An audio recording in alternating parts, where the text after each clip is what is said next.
Our topic for Module 11 is about developing, applying, and evaluating probing questions for effective call center interactions.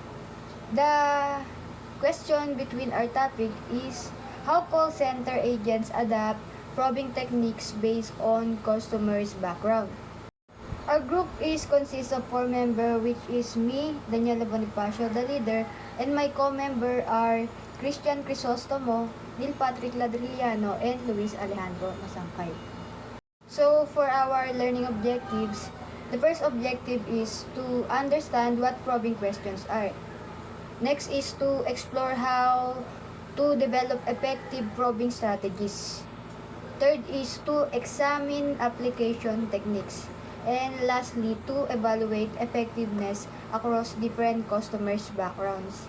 And for our table of contents or our main topic included introduction. Next is what are probing questions.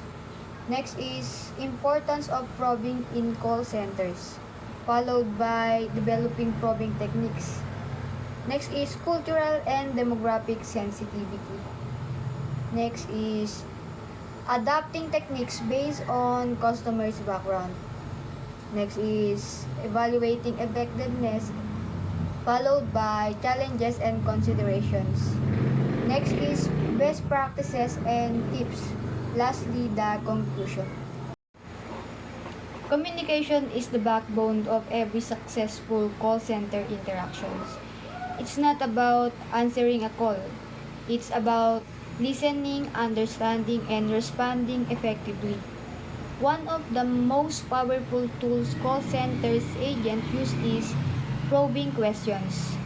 This helps uncover the real issues customers are facing, especially when the problem isn't clear right away.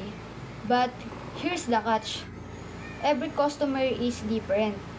Their background, culture, and emotional state can all affect how they communicate. That's why agents need to adapt their probing techniques to fit the situation, making sure the conversation stays smooth, respectful, and productive. So, what are probing questions? Probing questions are follow-up questions that help agents gather more detailed information from the customers. They're not just yes or no questions. Instead, they're just designed to dig deeper into the issues. There are several types of questions. First is the open-ended questions. The open-ended questions encourage the customer to explain in their own word. Like this example, can you describe what happened before the error appeared? And next is the clarifying questions. Clarifying question is to clear up confusion. For example, when you say it's not working, do you mean the screen stays blank? Like that questions.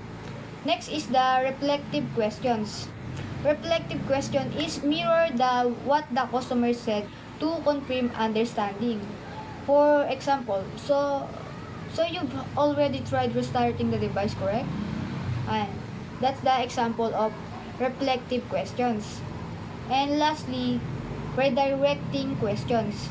Redirecting question is help bring the conversations back on track if it's raised. For example, let's go back to when the issues first started, or what were you doing at that time.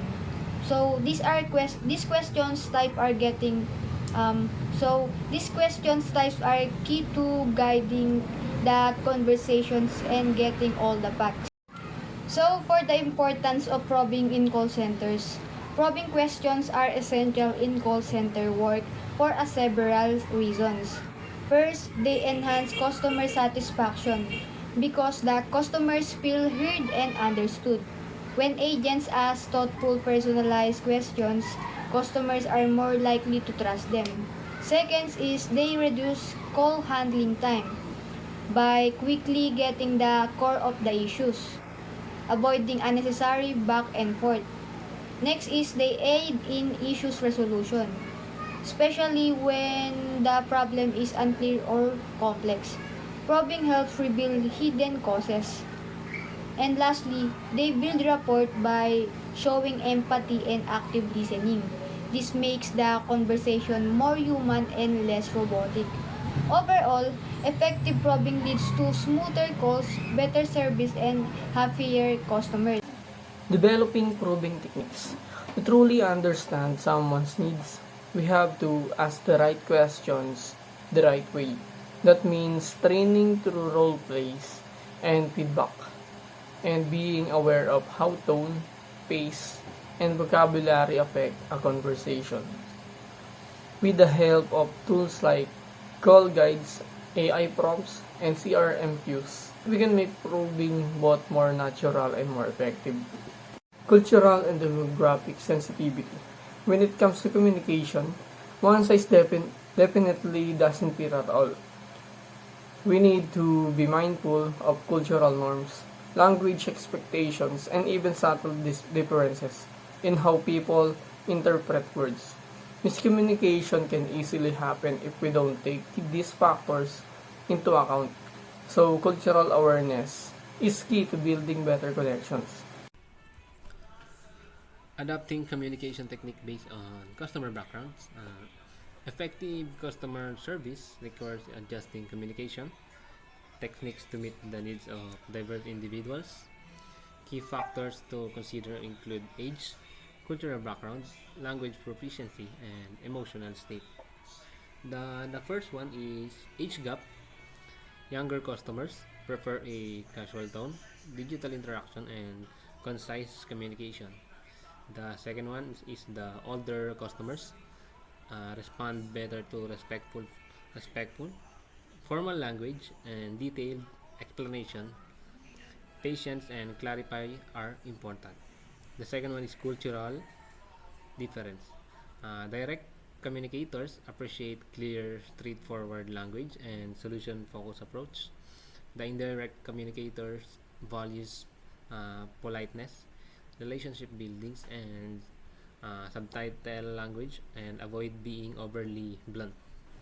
The third one is language proficiency. Use simple words and short sentence, and rephrase or explain if needed, and avoid idioms or jargon. Confirm understanding gently and offer to repeat if necessary. Emotional state, the last one. Calm customer, stay friendly and efficient. Irate customer, remain composed, show empathy, and focus on resolving the issue. De escalate with understanding language and clear solutions.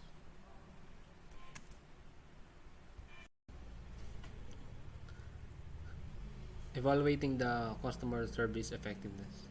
First one, core metrics. First calls resolutions, track issue resolution on the first contact. Customer satisfaction measures immediate customer feedback.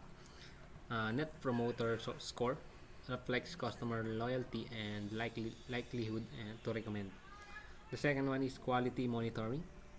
Call audits identify strengths and gaps in communications. Feedback loops provide agents with the regular performance insights. And the third one is customer insights. Feedbacks and sentiments analysis capture tone, emotion, and overall perceptions. Fourth one is continuous improvement, coaching, regular support to develop the employee skills, and ongoing training to promote consistent service quality. On the challenges and consideration in customer service, the first one is over probing. Asking too many questions can frustrate customers, and it's important to balance information gathering with empathy and efficiency. The second one is cultural biases. Misunderstanding may arise from assumption or lack of cultural awareness. Sensitivity and adaptability are key. The third one, the script and dependency. Over reliance on script can make conversational feel robotic. Agents should be empowered to personalize responses. The last one is language barriers. Miscommunication can occur when language proficiency differs. Using simple, clear language and confirming understanding is essential. On the challenges and consideration in customer service, the first one is over probing. Asking too many questions can frustrate customers, and it's important to balance information gathering with empathy and efficiency. The second one is cultural biases. Misunderstanding may arise from assumption or lack of cultural awareness. Sensitivity and adaptability are key. The third one, the script and dependency. Over reliance on script can make conversational feel robotic. Agents should be empowered to personalize responses. The last one is language barriers. Miscommunication can occur when language proficiency differs. Using simple, clear language and confirming understanding is essential. In conclusion, probing questions are vital tool in call center communication. They help agents understand customer needs more clearly and resolve issues more effectively. By learning how to develop the right questions, being aware of cultural and demographic differences, and adapting techniques to each customers, agents can smoother and more personalized interactions. Evaluating the effectiveness of probing and understanding the challenges and following best practices like active listening and showing empathy can lead to better customer satisfaction, faster resolution, and stronger trust. In short, mastering and probing techniques helps agents deliver quality service while building better connections.